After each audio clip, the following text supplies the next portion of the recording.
sommes aujourd'hui dimanche 15 janvier 2023. Notre thème du jour, c'est la patience. Nous allons parler comme thème ce matin, la patience. L'étude sur la patience est un sujet important dans la vie de chaque personne. En effet, être patient permet d'attendre dans la sagesse. Et cela aide la personne à réussir ses objectifs les plus difficiles. Quand on parle de la patience, on parle du temps, on parle des situations difficiles à laquelle nous sommes souvent confrontés. Et cela permet aussi, éventuellement, d'augmenter la maîtrise de soi. Parce que c'est dans la patience qu'on se maîtrise et qu'on cherche à comment trouver une solution favorable. Le mot patience est employé généralement pour désigner la capacité d'une personne. On lui dit, sois patient, prends courage. Être conscient de soi, en termes de pensée, avoir la capacité de s'observer en toutes circonstances. Observer ses actes, observer ses pensées, observer ses émotions, observer ses sentiments et ses réactions. Et tout se retrouve dans la patience. Nous allons lire dans Jacques 1, versets 2 à 4. Jacques, chapitre 1, versets 2 à 4. Dans Jacques, chapitre 1, verset 2 à 4, la Bible dit: Mes frères, regardez comme un sujet de joie complète les diverses épreuves auxquelles vous pouvez être exposés, sachant que l'épreuve de votre foi produit la patience. Mais il faut que la patience accomplisse parfaitement son œuvre afin que vous soyez parfaits et accomplis sans faillir en rien. Voilà ce que dit ce passage. Être patient, c'est être capable d'attendre dans une situation à long terme. C'est ce que le passage nous explique. Et dans les situations très difficiles, sans se décourager. C'est ça la patience. Ce mot peut nous concerner dans certaines situations de nos vies. Et qu'on nous demande d'être patient. Sois patient, prends courage. Et être patient peut être un concept simple ou difficile à appliquer. Cela dépend du sujet auquel nous sommes confrontés. Ça peut être simple, tout dépendra. Ça peut être difficile, tout dépendra. Mais, en un mot, ce qui est conforme, c'est d'être patient. Rester patient. Et lorsque nous pratiquons la patience, nous avons plus de chances de mener une vie heureuse. Parce que c'est dans la patience que on trouve souvent la solution à nos problèmes. Et on arrive à mener une vie heureuse. Exemple, dans l'attente à un poste de travail, tu mets ta demande de travail et on te dit sois patient. Et tu es patient, tu attends. Et un jour, on t'appelle et on te dit, bon, la demande que tu as faite, alors elle est accordée. Ça peut être dans un sujet apporté au Seigneur, c'est-à-dire nos sujets de prière. Et ça tarde. Dans un cas de maladie, sur les bancs de l'hôpital. Et tout ça, ça a besoin de patience. On n'a pas besoin de dire, mais pourquoi on a pris celui-là avant moi et moi je suis là. Ça a besoin de la patience. Patience, dans une situation de foyer quand les difficultés commencent à frapper à nos portes. Et nous sommes patients. Nous sommes patients dans les voyages, à l'aéroport.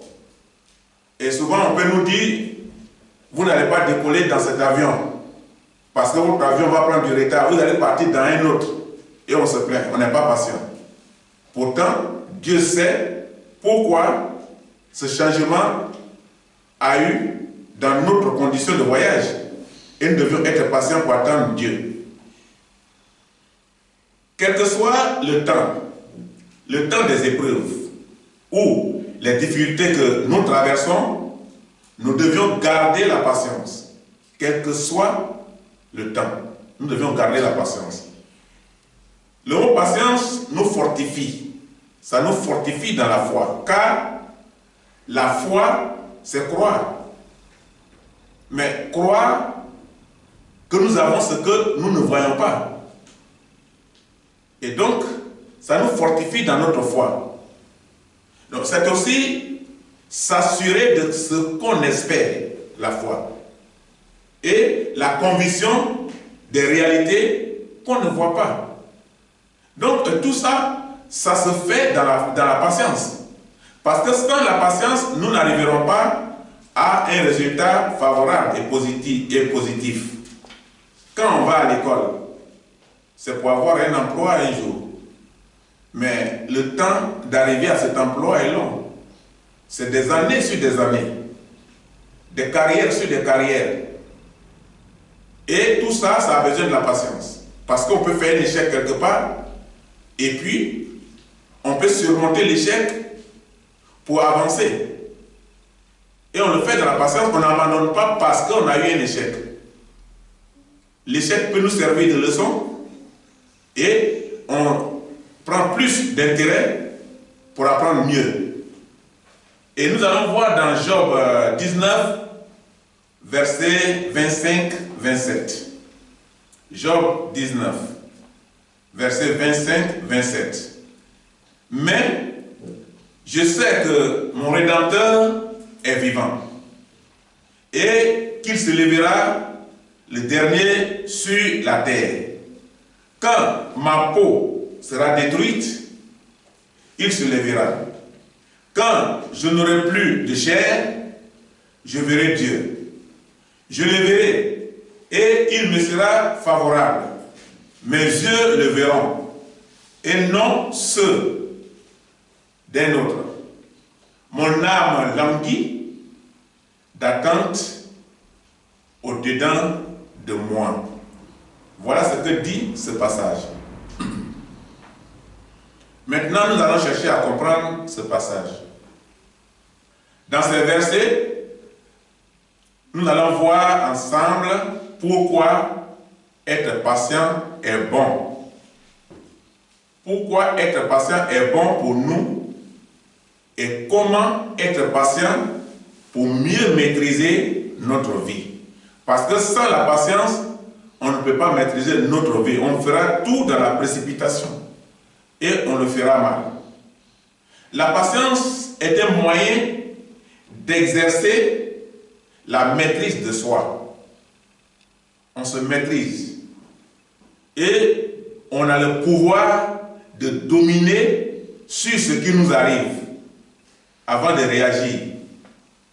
Donc, c'est sur la maîtrise de soi. Donc, lorsque nous sommes patients, nous sommes capables de prendre notre vie en main. Mais lorsque nous ne sommes pas patients, à chaque fois que nous sommes confrontés à des difficultés, on abandonne. On est confronté ici, on abandonne. On est confronté ici, on abandonne. Et finalement, nous n'avons pas le pouvoir de dominer. Parce que nous n'avons pas la force d'attendre.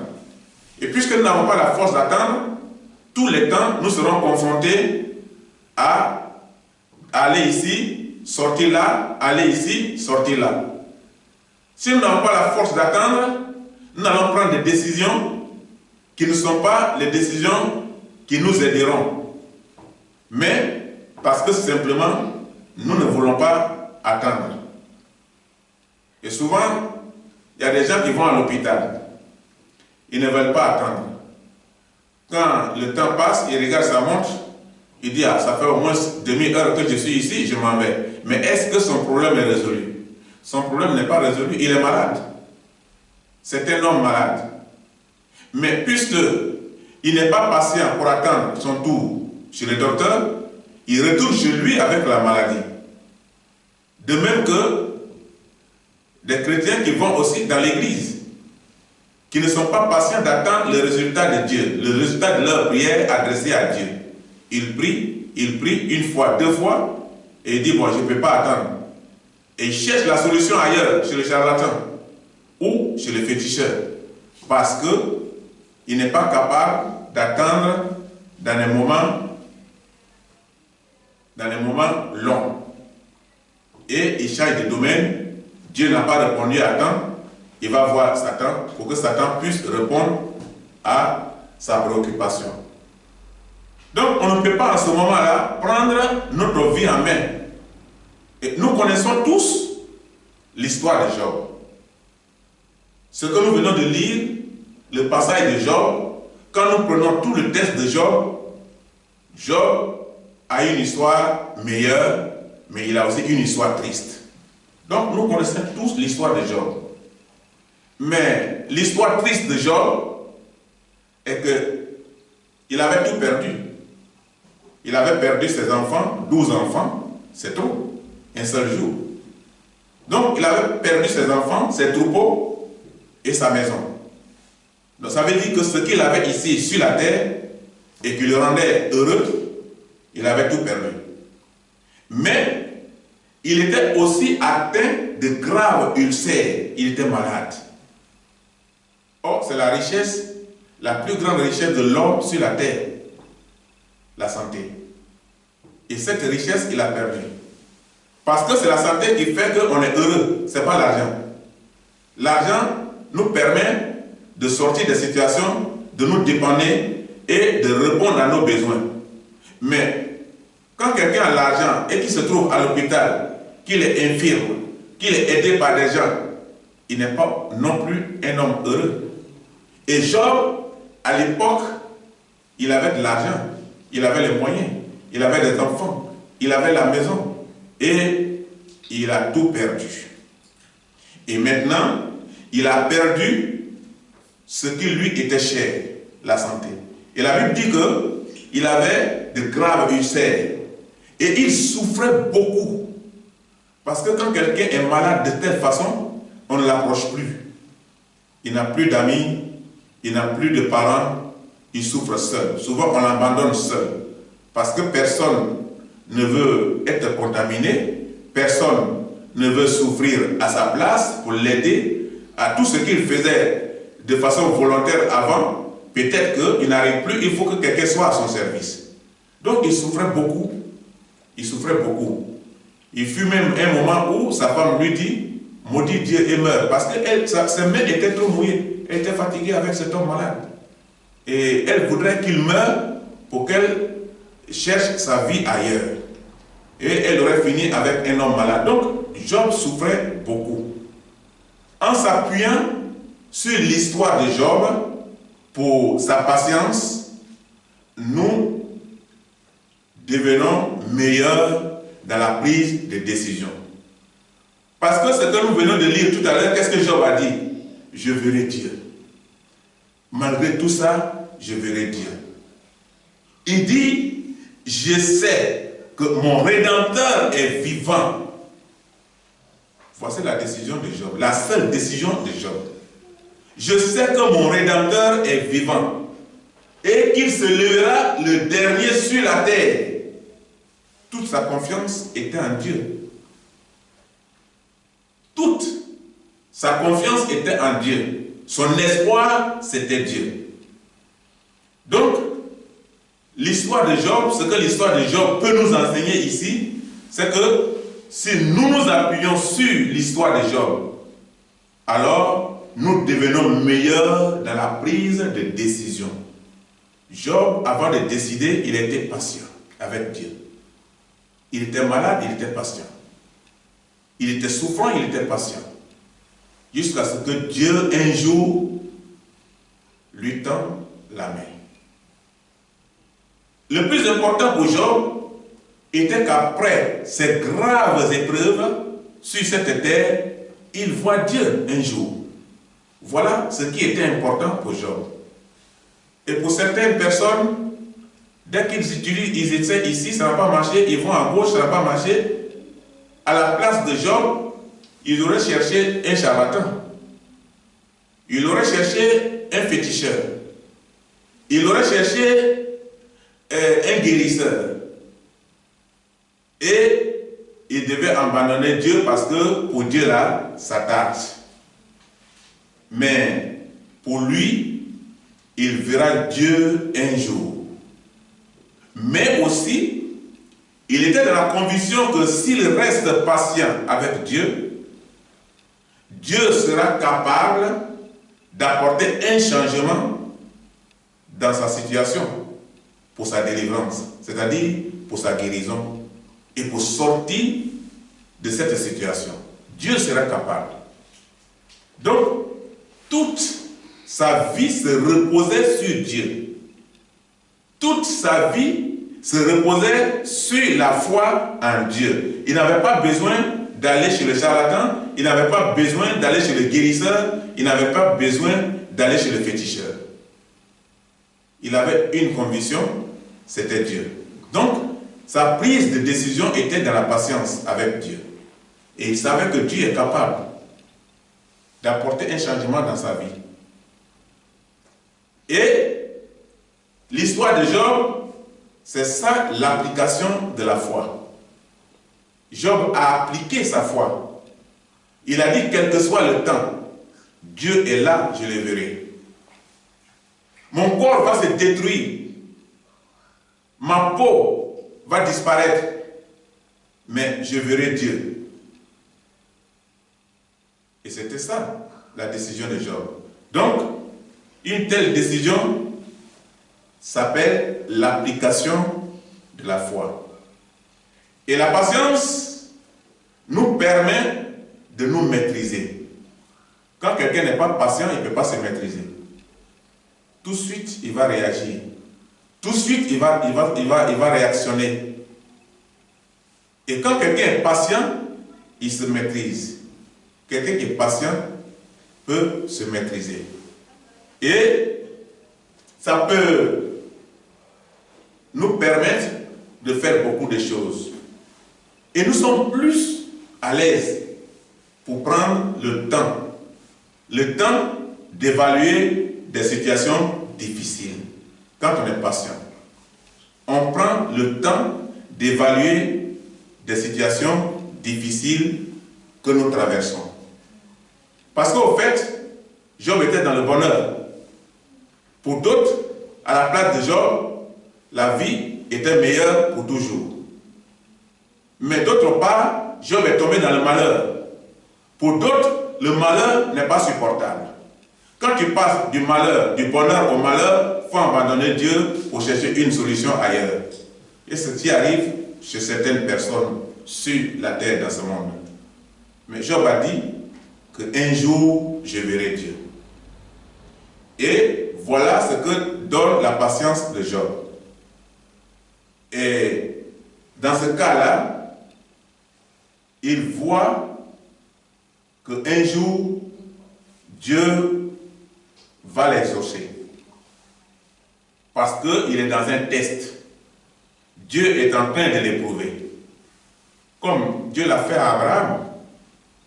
Il a dit, Abraham, il faut me sacrifier ton fils Isaac. Mais Abraham n'avait pas d'enfant. Pendant des années, Abraham était déjà vieux. Et le seul enfant qu'il a là, Dieu lui dit, il faut me le sacrifier. Et Abraham dit, d'accord. Abraham est parti faire l'autel. Ils sont allés au sacrifice. Arrivé à un moment, il a dit à son équipe, attendez-moi ici, je vais avec mon fils Isaac, on arrive tout de suite. Et arrivé là-bas, il met le feu, c'est-à-dire le feu qu'il doit allumer là-bas, là, il met le fagot là sur la tête d'Isaac, et Isaac a apporté le feu, qui doit être le sujet de sa mort. Il est arrivé, il a dit, papa, mais on s'en va là-bas. Où est le bélier qu'on va utiliser pour faire le sacrifice? Il dit, c'est Dieu qui va donner ça. C'était lui. Mais quand ils sont arrivés sur le lieu, il a fait le feu, il a mis la tête de son fils, il a pris le couteau pour l'égorger. Les anges l'ont appelé, il a répondu. On dit, Abraham, quand il a répondu, on dit, il faut attendre d'abord. Il ne faut rien faire du mal à ton enfant. Dieu voudrait t'amener à faire un test. Regarde tout droit devant toi, il y a un bélier.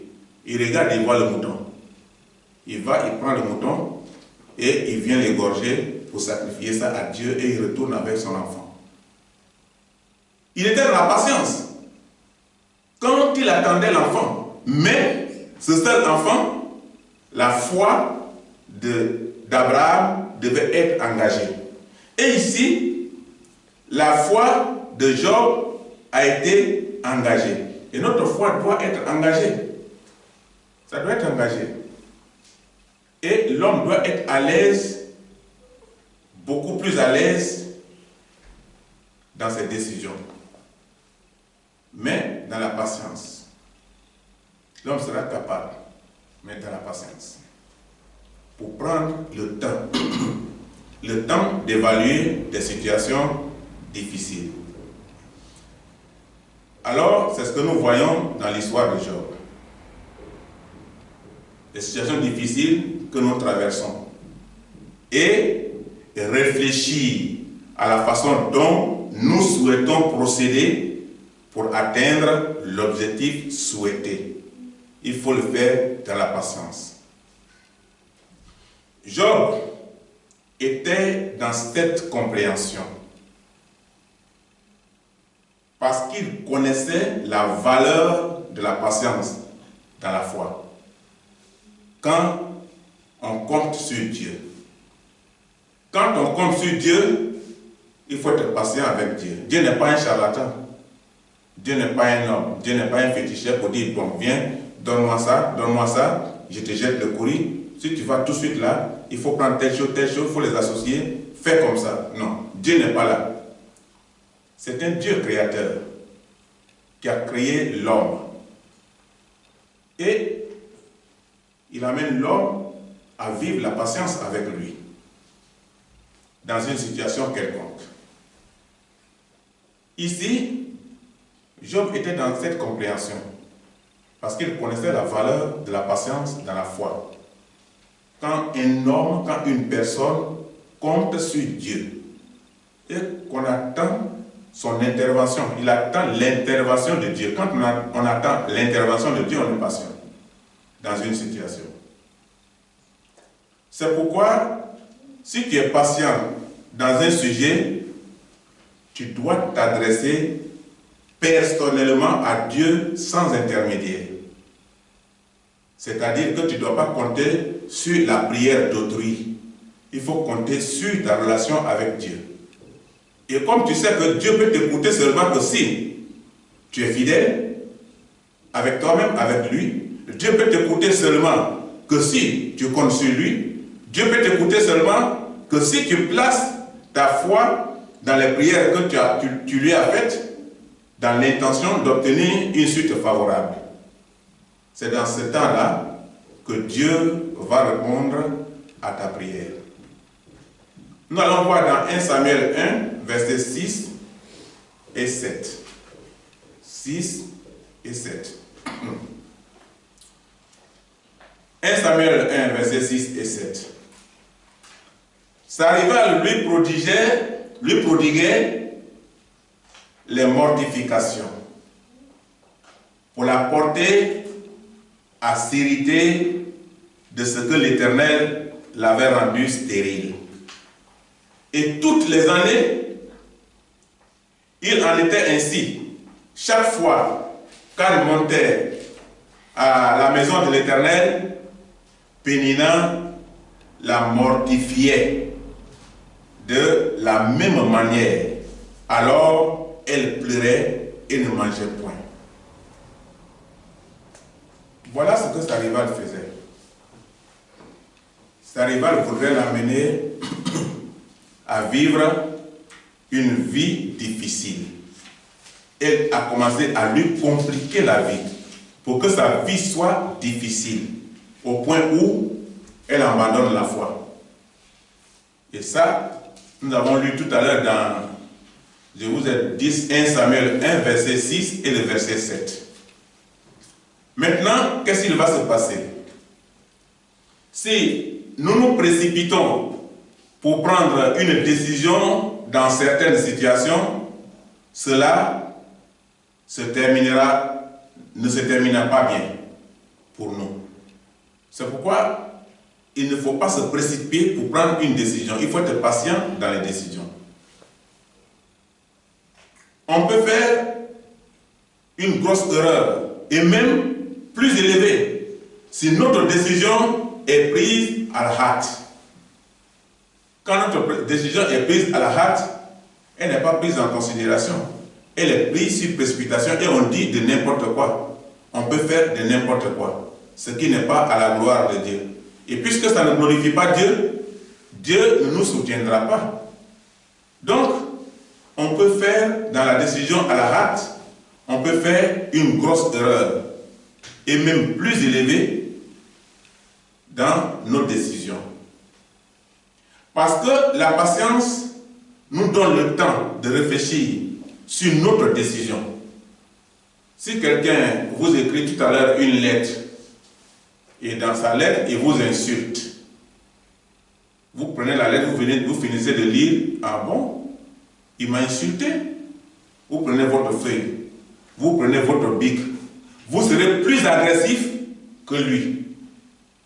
Vous allez lui dire beaucoup de mauvaises choses par rapport à ce que lui, il vous a adressé. Mais quand vous êtes patient, vous finissez de lire, vous gardez la lettre.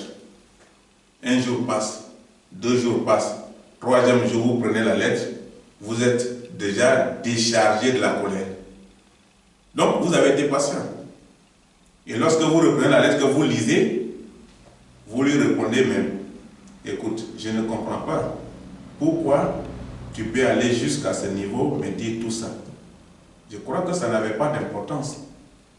Il fallait me voir, il fallait me demander, je t'expliquerai. Mais c'est parce qu'il n'y a pas eu de compréhension.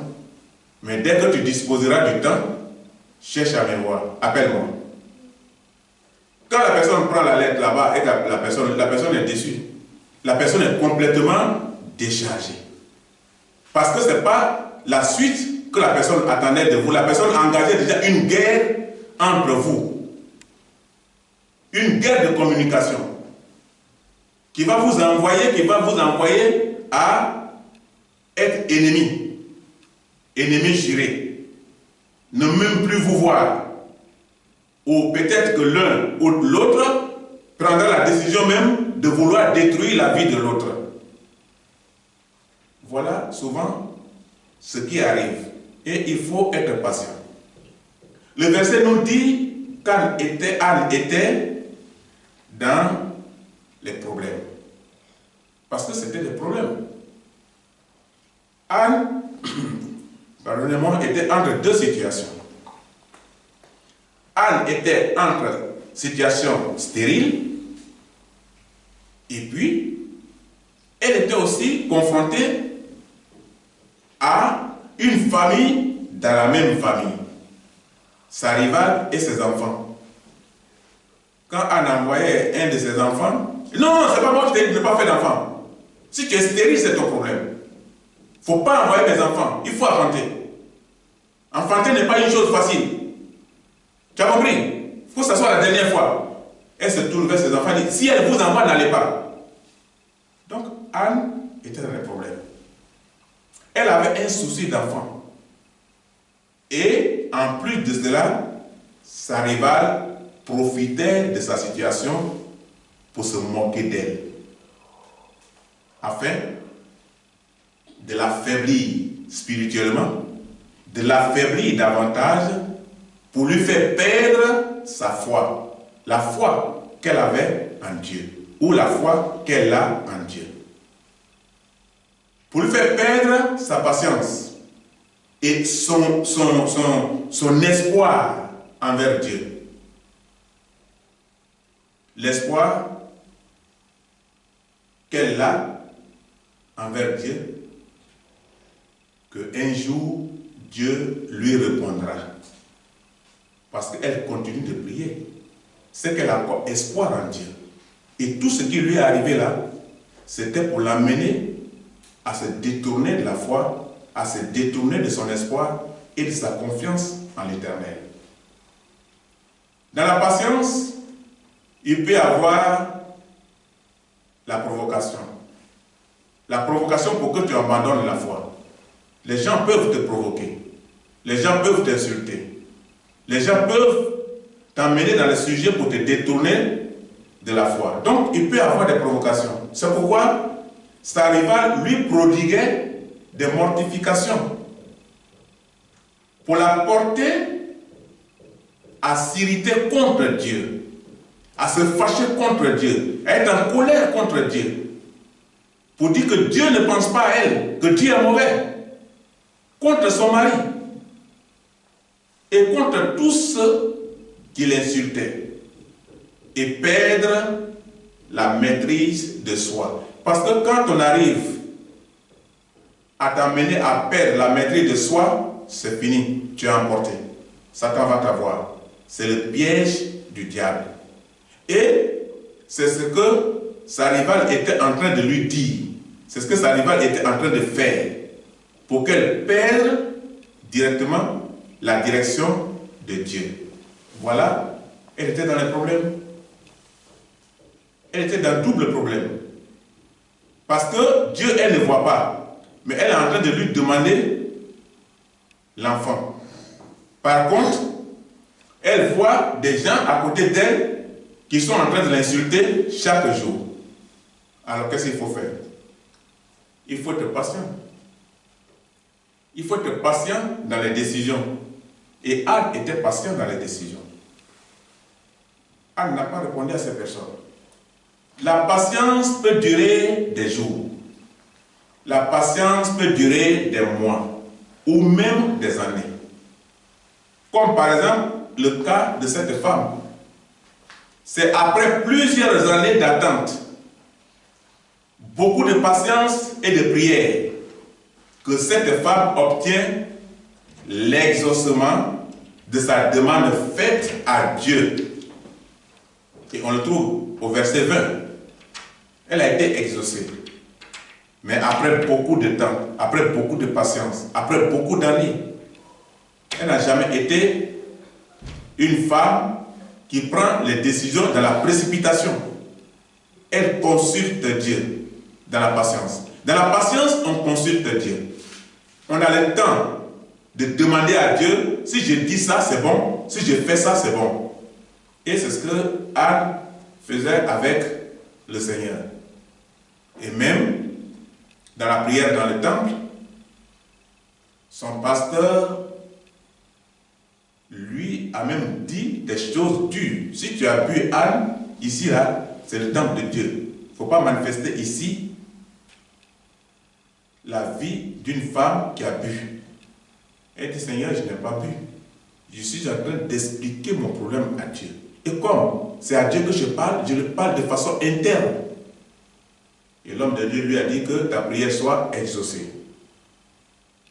Elle n'a pas répondu, ah bon? C'est ça que tu me dis? Et sur la précipitation, elle commence à menacer l'homme de Dieu. Non, elle était patiente. Parce qu'elle était une femme patiente. Et qui ne prend pas les décisions au hasard. Qui calculait les décisions par rapport à l'esprit. C'est dans la patience que Noé construit un bateau. Nous allons voir dans Hébreux 11, verset 7. C'est dans la patience que Noé construit un bateau. Hébreux 11, verset 7. C'est par la foi que Noé, divinement averti des choses qu'on ne voyait pas encore, et saisi d'une crainte respectueuse, construit une arche pour sauver sa famille.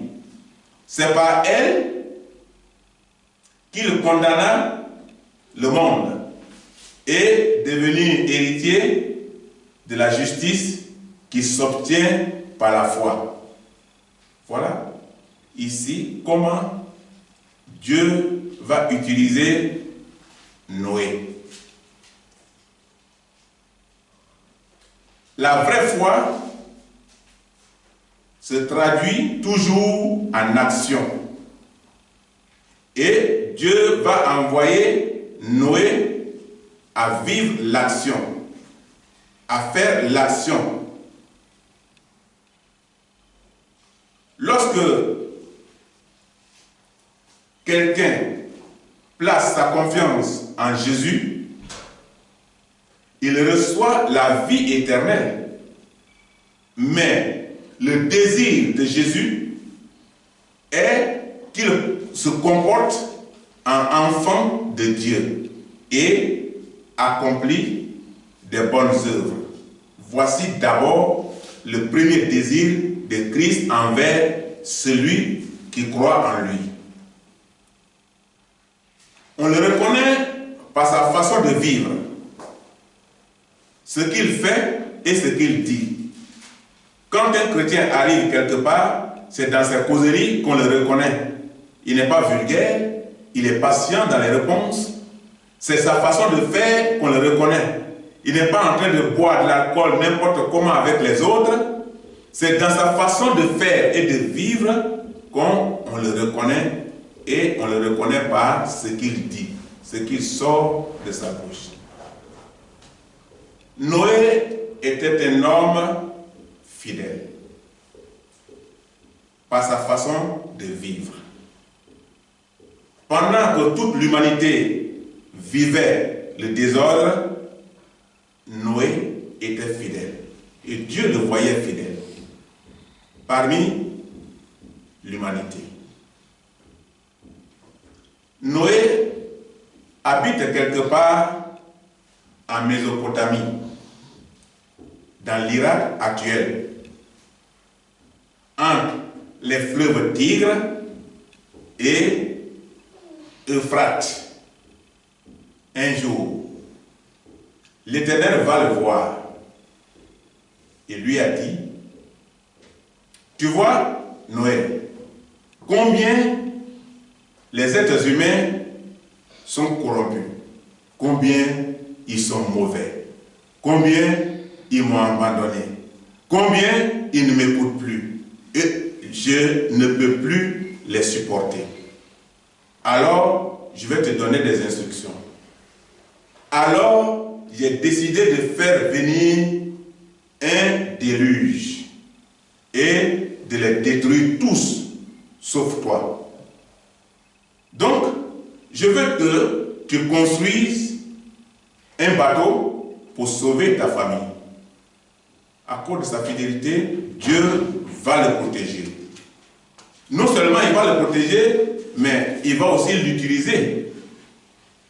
Noé va participer à la construction du nouveau monde. Dieu explique à Noé le nom Noé, qui veut dire repos. Maintenant, Noé va trouver son repos là, dans le bateau. Le travail de la préparation d'un nouveau monde qui l'attend. Dieu va lui expliquer ça. Nous allons préparer ensemble un nouveau monde. Tu auras ta participation. Et pour que tu sauves ta famille. Voilà, Dieu lui a fait une proposition. À Noé de l'accepter ou non. C'est comme un jour lorsque l'ange se portait devant Marie. Marie était petite lorsqu'elle était fiancée par Joseph. Donc, lorsque l'ange lui a dit que tu vas enfanter, Marie, ça l'a effrayée. Elle dit, mais je ne sais pas, c'est difficile pour moi. Parce que je n'ai aucun contact avec quelqu'un. Et l'ange lui a dit, l'ange était à genoux devant elle. Et l'ange lui a dit que c'est Dieu qui m'a envoyé. Ne te préoccupe pas. tu vas accoucher le sauveur du monde, l'enfant Jésus. Elle pourrait dire, ah non, non, non. Elle dit, ah, je suis sa servante. Dis-lui que s'il me l'a dit, je suis d'accord. C'est la même chose ici avec Noé. C'est la même chose avec Noé. Ici, qu'est-ce qui va se passer? Quand Dieu lui a expliqué le travail qu'il attendait, Noé, qui n'a peut-être jamais vu une goutte de pluie, laisse tout derrière lui, abandonne ses ambitions personnelles pour se lancer dans le projet grandiose que Dieu lui confie. Parce que participer à un nouveau monde est un travail important, difficile. Il ne se plaint pas. Il ne se plaint pas de son sort. Il ne discute pas. Il ne cherche pas à s'échapper non plus. Et il ne fait pas non plus traîner les choses en longueur de temps. Dieu, j'ai compris, mais je vais faire ça après, plus tard. Non. Il obéit sur le champ. Puis, jour après jour, pendant 120 ans, il construit le bateau avec patience et dans la foi, sur l'ordre de l'Éternel. Il a dit, Seigneur, j'ai fini le travail. C'est ainsi que Dieu a détruit le monde et il a gardé Noé et sa famille.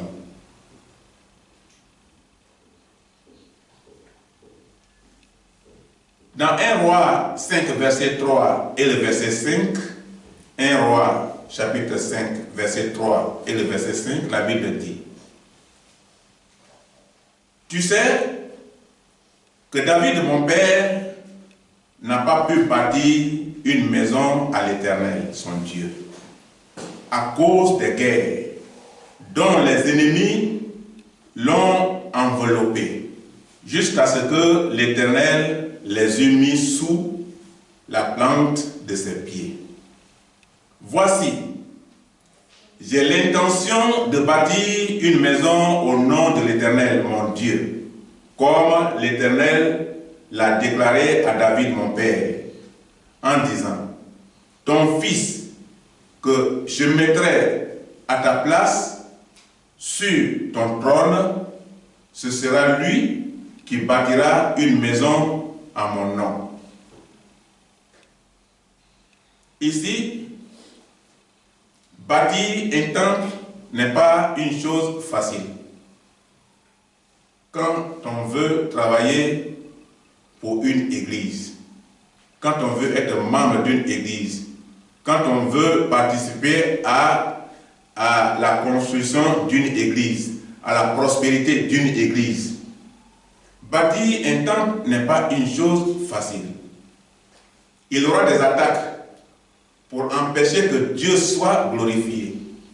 Quand une église est fondée et qu'elle veut travailler, il y aura beaucoup d'attaques à l'extérieur comme à l'intérieur pour que l'église soit très tôt étouffée et qu'elle ne prospère pas.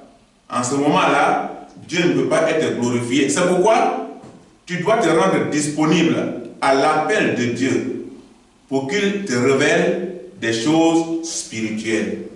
Parce que étant sur cette terre, nous devions avoir des pensées sur les choses d'en haut. Et c'est ce que Dieu va nous révéler. C'est ce que Dieu a fait ici à David. Il dit, David, tu ne peux pas bâtir mon temple parce que tu as fait la guerre. Tes ennemis ont été nombreux. Et tes mains sont couvertes de sang. Donc, tu ne peux pas bâtir. Mais, je vais prendre un de tes enfants qui va s'en occuper. Voilà comment le roi Salomon a été choisi par Dieu pour bâtir le temple de Dieu. Donc, bâtir un temple n'est pas une chose facile. Ce n'est pas du tout une chose facile. Il faut répondre à l'appel de Dieu. Combien de temps qu'il a fallu au roi Salomon pour construire une église? un temple. Beaucoup de temps. Et quand on parle de beaucoup de temps, on parle de patience. Où il n'y a pas de patience, c'est dans l'immédiat. C'est dans l'immédiat. Mais ici, ça a besoin de beaucoup de patience. Mais combien de temps? La première réponse, 40 années. 40 années, après combien de temps de patience? Après combien de temps de patience? Après 480 années de patience. De la sortie des enfants d'Israël du pays d'Égypte. Donc dans chaque chose, on a besoin de la patience. Soyons patients en toutes choses et gardons la foi. Celui qui n'a pas la foi en Dieu ne peut pas être patient avec Dieu. Parce que Dieu n'est pas un charlatan pour te donner sur place. Tu apportes tes sujets de prière à Dieu, c'est à lui de décider de la réponse. Si c'est favorable pour toi, si ce n'est pas favorable pour toi, parce que ce que tu demandes là, ça ce sont des demandes qui sont faites dans tes intérêts à toi. Mais c'est à Dieu maintenant de répondre si cela est aussi bien pour ton âme. La Bible parle de la qualité du temple fait par le roi Salomon à son Dieu. Souvent, on ne connaît pas l'importance du temple, on ne connaît pas l'importance de l'église. Et il y a des gens qui vont à l'église seulement pour un plaisir d'y aller. Et comment ça se note? Nous nous inspirons seulement du verset 5 pour comprendre toute la volonté du roi Salomon dans la construction du temple. Il y a des chrétiens qui se moquent de Dieu, qui ne connaissent pas l'importance de Dieu. Pourquoi et comment? Ils jettent dans le panier de la collecte 1 centime. Alors qu'on vient de parler de l'argent, des instruments, du temps, ce qui a coûté à Salomon pour faire un temple. Et vous voyez quelqu'un qui est en bonne santé, qui est bien, qui a reçu ce matin la paix, qui s'est bien réveillé, qui va dans une église et il jette 1 centime. Et ces personnes qui jettent des centimes là, ils sont patients pour attendre la bénédiction de Dieu, pour attendre la prospérité familiale, pour avoir un bon travail, une bonne santé. Et la plupart de ces personnes, quand ils gagnent de l'argent, ça va dans la pharmacie. Parce qu'ils se moquent de Dieu. Et leur argent va dans la pharmacie. Voilà souvent pourquoi certaines personnes se demandent, mais pourquoi tout ce que je gagne va à la pharmacie? Tout ce que je gagne va dans les médicaments, va dans les traitements, va chez les charlatans, va chez le féticheur. Et tout ce que je gagne tombe à l'eau. Et c'est comme de l'argent qui est tombé dans le feu. Pourquoi? Parce qu'ils se moquent de Dieu. Et quand on voit l'importance du travail qu'a fait ici le roi Salomon, ça a coûté du temps, ça a coûté l'année, ça a coûté du personnel, ça a coûté des moyens, ça a coûté la patience à l'homme. L'œuvre de Dieu est très souvent difficile. Il n'est pas facile d'être chrétien. Il est facile d'être chrétien quand on a dans notre esprit que notre soutien c'est Jésus. Mais est-ce que Jésus même n'a pas été confronté à des difficultés? Jésus a été confronté à des difficultés pour nous montrer que c'est un chemin. Quand tu choisis, il y a des embûches. Quand tu choisis, il y a des difficultés. Quand tu choisis, il y a des épreuves. Le chemin du salut est chargé de beaucoup de difficultés et des épreuves. Donc, l'œuvre de Dieu n'est pas très souvent facile. Il est souvent difficile. Elle est souvent difficile. Et nos prières peuvent se faire attendre. Attendre. Et quand nos prières se font attendre, vous allez penser que vous êtes oublié. Dieu vous a oublié. Dieu n'oublie personne. Mais plus la situation dure, on pense que Dieu nous a oubliés et on abandonne Dieu pour chercher la solution ailleurs. Job n'a pas cherché ailleurs. Abraham n'a pas cherché ailleurs. Moïse n'a pas cherché ailleurs. Et il y a beaucoup de serviteurs de Dieu comme ça dans la Bible qui n'ont pas cherché ailleurs. Paul n'a pas cherché ailleurs. Ils sont restés fidèles à Dieu. Dieu dit à David, ta main est couverte de sang, alors tu ne bâtiras pas mon temple. Ici, c'est l'exemple du péché. C'est comparé au péché. C'est l'exemple du péché. Tu as tué les gens. Donc, tu as péché, tu ne bâtiras pas mon temple. De même, Dieu peut te dire, libère-toi de tes péchés avant de me servir. Parce qu'au fait, on peut être au service de Dieu et tant qu'on n'est pas libéré de nos péchés, alors nous sommes comparables à l'histoire de David. Dieu a dit, tu ne bâtiras pas mon temple parce que tes mains sont souillées. De sorte que, de même que Dieu peut aussi nous dire, tes mains sont souillées. Libère-toi de tes péchés avant de me servir. Ici, pour terminer, le jour de notre délivrance, c'est le jour que nous nous sentons heureux. C'est le meilleur jour de notre vie, que nous nous sentons heureux, libres. Parce que, plus tard, nous devenons des donateurs d'un fruit paisible à travers le monde. Par nous, des multitudes d'âmes peuvent être sauvées. Et c'est le rapport que nous allons faire à Dieu. Tu as fait quoi? Grâce à moi, des âmes sont sauvées. Et Dieu regarde ta liste. Si effectivement, tu as été donateur d'un fruit paisible ou tu as été donateur des problèmes dans le monde. Si tu as blessé des vies, tu as passé tout ton temps à blesser les vies, à tuer, à renverser des situations en ta faveur, Dieu dira, tes mains sont souillées. Libère-toi avant de me servir. Porteur de bonnes nouvelles. On sera porteur de bonnes nouvelles parce que nous sommes désormais des disciples et des bien-aimés frères en Christ. Et nous allons nous arrêter là pour faire la conclusion. En conclusion, la Bible nous recommande d'être patients en toutes choses. Au marché, sur les bancs de l'hôpital, dans nos lieux de travail, dans nos foyers et sur toutes les routes encombrées. Voilà là où Dieu nous amène ce matin, patience en toutes choses. Que Dieu nous bénisse.